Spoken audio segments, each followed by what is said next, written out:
So that's kind of the timing. Any questions on training intensity or training timing? Cool, now we kind of get into the meat of the matter here as far as what your meals are going to look like.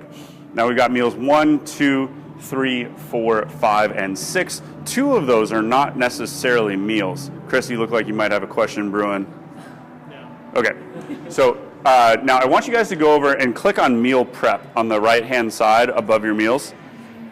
And this makes it easy. This comes from people coming to us and saying, dude, just tell me what to eat and when. Okay, done, we will. Yeah, absolutely. And so this tells you ounces of protein at that meal. You guys know from our previous conversations, we're talking chicken, lean beef, turkey, whitefish, etc. It also tells you how many cups of carbohydrates, rice, potatoes, oats. Yes, we understand that there's a different carbohydrate content between sweet potatoes and white rice. We get it. But typically, this doesn't really matter.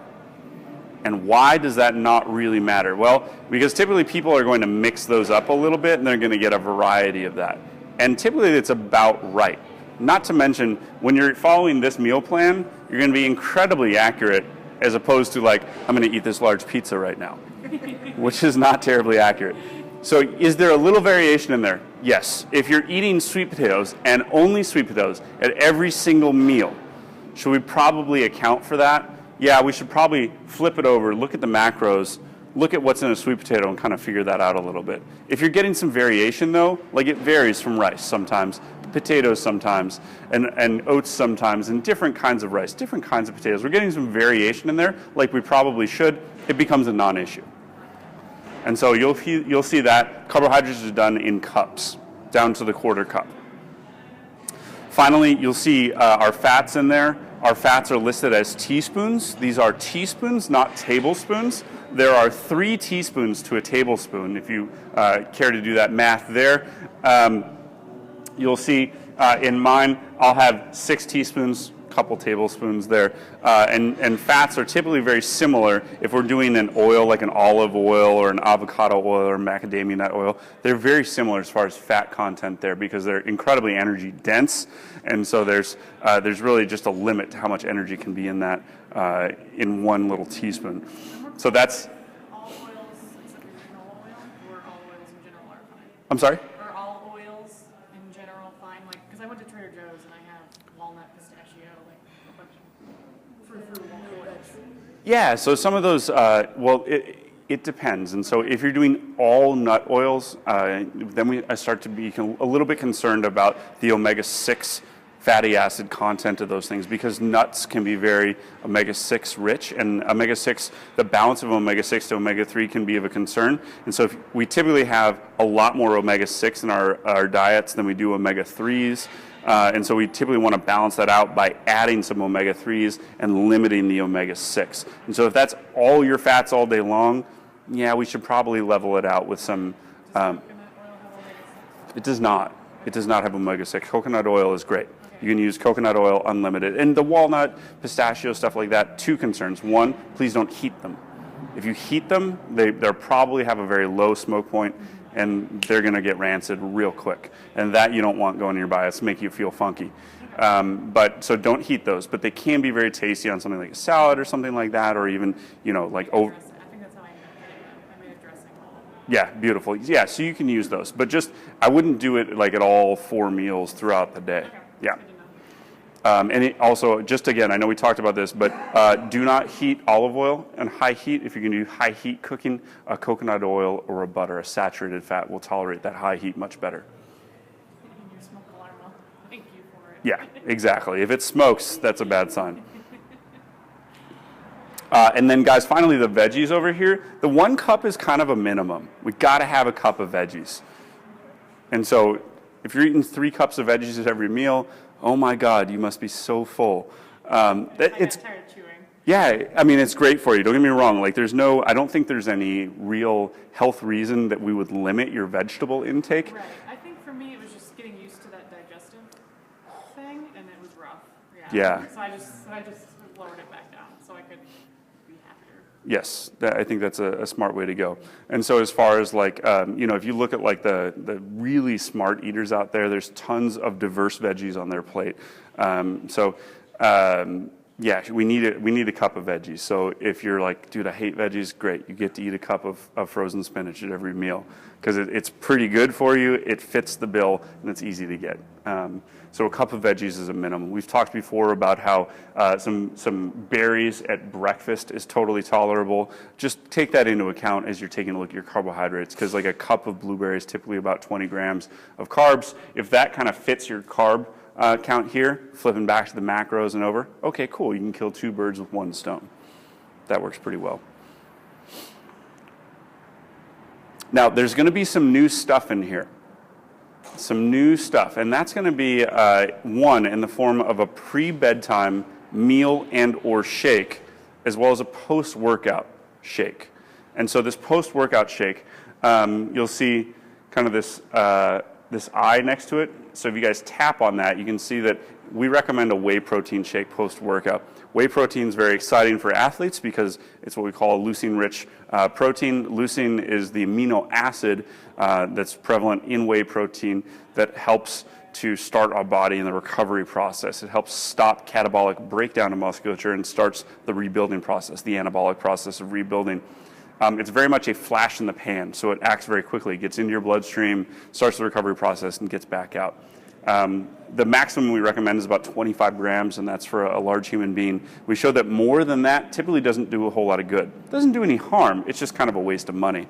And so all the studies done on it show that the dose response kind of stops at about 25 grams. So depending on how big of a human you are, it's going to modulate the grams there. And so if you take a look at the macros button there instead of meal prep, it'll show you somewhere probably between 15 and 25 grams of whey protein post-workout. You're also going to have some carbs here as well in your post-workout shake. And post-workout shake is a great place to get some trashy carbs. When we say trashy carbs, I mean like sugary stuff. Yeah, so you can get away with some of the favorites here that are easy are like a powdered Gatorade. We want something that's sugar-based if we're going to go with a powder, something that's not fructose-based. So sugar, something like a Gatorade or a Tang or something like that. There are very expensive carbohydrate supplements out there, something like a Carbolin or a Glycofuse. Those are probably incrementally better as far as like osmolarity and stuff like that. Is it worth the 3 to 4 times price point? I'm not sure it is. I'm not an expert on the specific post-workout glycogen cycle, but we tend to see great results from basic sugary stuff, like throw some Gatorade powdered mix in with your whey protein, shake it up, tends to work really well. If you wanted to go after like a gluten-free cereal at this point, that could work as well. But some trashy high glycemic index carbs is going to start our recovery process pretty dramatically. So that's our post-workout shake, and that should be had between the time that you work out and the time that you get in your car.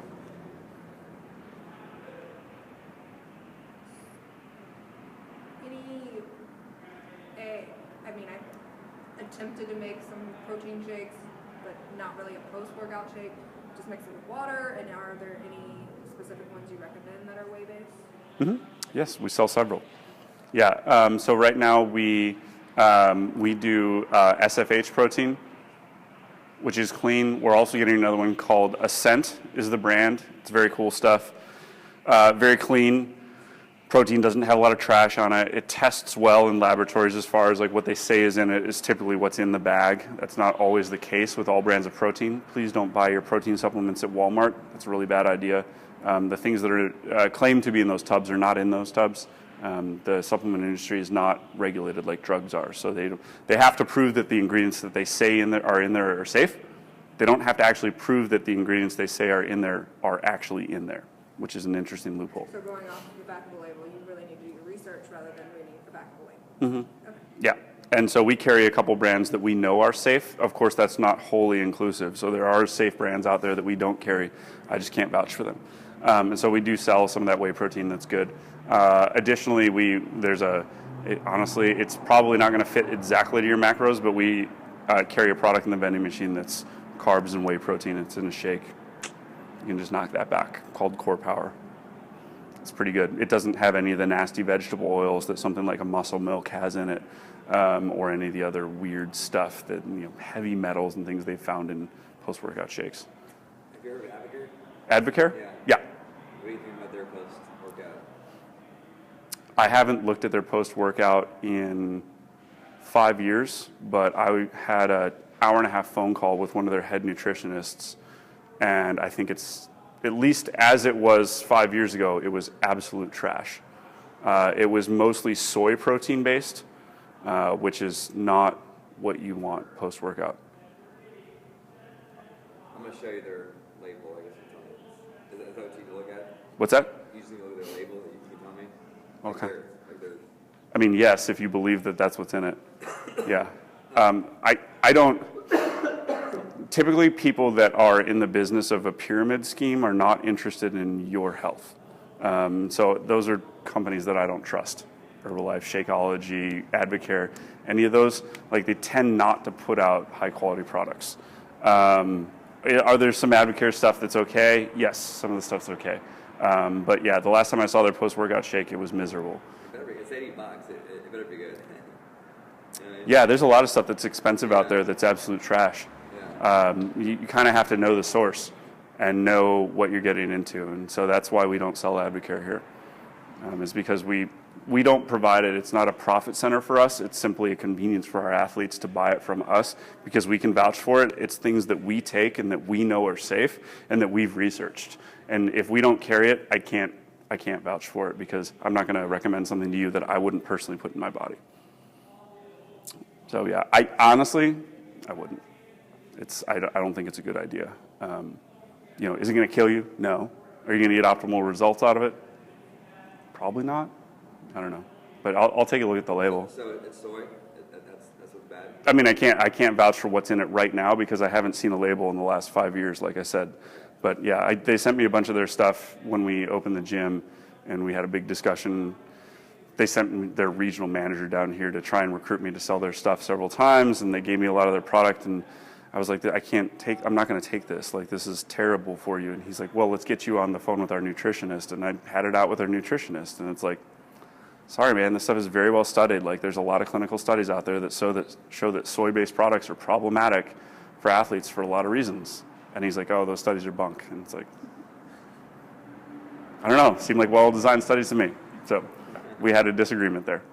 Yeah. So yeah, but I don't know. Then again, my information is dated at best.